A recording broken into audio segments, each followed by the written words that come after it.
गॅसवर कढई ठेवून त्यामध्ये सुके खोबरे असे गोल्डन ब्राऊन होईपर्यंत चांगले खरपूस रंगावर परतून घ्यायचे. त्यानंतर थोडेसे तीळ, 1 चमचा धने, 1 चमचा जिरे आणि बडीशेप यांनाही चांगले लालसर होईपर्यंत असे परतवून घ्यायचे आणि यांना मग मिक्सरच्या भांड्यामध्ये घालून 1.5 चमचा मी येथे लाल तिखट घेतलेलं आहे, मिरची पावडर. त्यानंतर चवीनुसार मीठ घालायचे आहे. मिठाचे प्रमाण योग्य प्रमाणातच घालावे. त्यानंतर आपण हे मिक्सरला बारीक असं वाटून घेतलं. त्यानंतर आता पीठ भिजवण्यासाठी मी 1 वाटी मैदा इथे घेतलेला आहे, बारीक चाळून चांगला. त्यानंतर 1 चमचा मी इथे बेसन घातले आहे त्यामध्ये आणि आता कडकडीत असं तेलाचं मोहन घालायचं आहे. त्यासाठी तेल गरम करायला मी ठेवलेलं आहे. आता थोडेसे मीठ घालूया. मीठ आपण वाटणामध्ये घातलेलं होतं. आता हे जे तेल गरम झाले होते त्याचं मोहन आता यामध्ये घालून घेऊया. चमच्याने ते आधी मिक्स करायचे, कारण ते तेल गरम असल्यामुळं हाताला भाजू शकते. तर हे पीठ मळून तयार झाले. त्याची एक अशी पारी लाटून घेतली. एकदम पातळ पण नाही आणि जाड पण नाही, मध्यम प्रमाणात. आता ही चिंच गुळाची चटणी मी बनवलेली, यासाठी मस्त आंबट गोड अशी चव येते या चटणीमुळे. आणि आता ती आपण या पारीला सर्व लावून घ्यायची आहे अशी व्यवस्थित प्रमाणे. कडेलाही लावायची, कुठेही सोडायची नाही.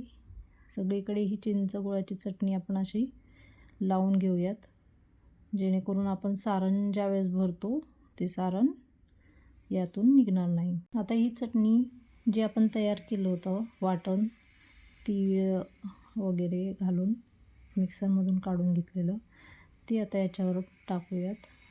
सगळीकडून एकसमान पसरवून घ्यायचे आहे. त्यानंतर आपण बारीक शेव, मी इथे 2 प्रकारच्या शेव घेतलेल्या आहेत. एक बारीक शेव आणि एक थोडीशी जाड शेव अशी घेतलेली आहे. आता ही पारी आपण आता अशी गोल गोल फोल्ड करायची. थोडंसं प्रेस करायचं त्याला, म्हणजे आतमध्ये गॅप राहत नाही आणि आपण भरलेलं सारण आहे ते बाहेर निघत नाही. तळताना ते व्यवस्थित आतमध्ये चिकटून राहतं. आता अशा प्रकारे गोल गोल करत अशी गुंडाळत ती पारी रोल करून घ्यायची. थोडासा प्रेस करत करत तिला रोल करायचं. एकदम असं त्याचे पदर सुटले पण नाहीत पाहिजे. आता ही झाली आपली पारी तयार. त्यानं आता चाकूच्या सहाय्याने ती आपण कट करायची. आता हे बघा, मी एक इथे तुम्हाला कापून दाखवते. आपली बाकरवडी कशा प्रकारे तयार झाली ते.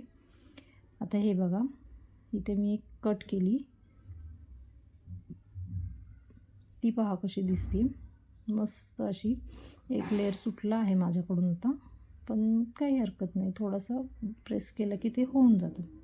आता हे पहा, मस्त अशी गोल आतून शेव वगैरे दिसते आहे. आता आपण एका कढईमध्ये तेल ठेवूया तापायला. हे तेल मध्यम आचेवर गरम करून झालेलं आहे. आता एक एक करून बाकरवड्या आपण त्यामध्ये सोडूयात तळण्यासाठी. छान असा लालसर खरपूस रंग येईपर्यंत त्यांना आपण तळून घ्यायचे आहे. सगळ्या एकदमही नाही घालायच्या, थोड्या थोड्याच तळून घ्यायच्या आहेत. मी सगळ्या एकदम करून ठेवल्या होत्या, फक्त तळताना आता अशा एकदम तळत आहे. थोड्याशा लालसर झाल्या की त्यांना मध्ये मध्ये हलवायचे. आता हे पहा, आपल्या बाकरवड्या तयार होत आलेल्या आहेत. पहा त्या आता कशा प्रकारे दिसतात. हे पहा, आपली बाकरवडी झाली आहे तयार.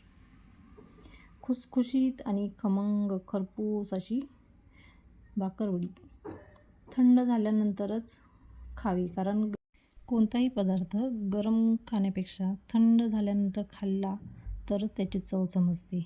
ही आहे बाकरवडी रेडी.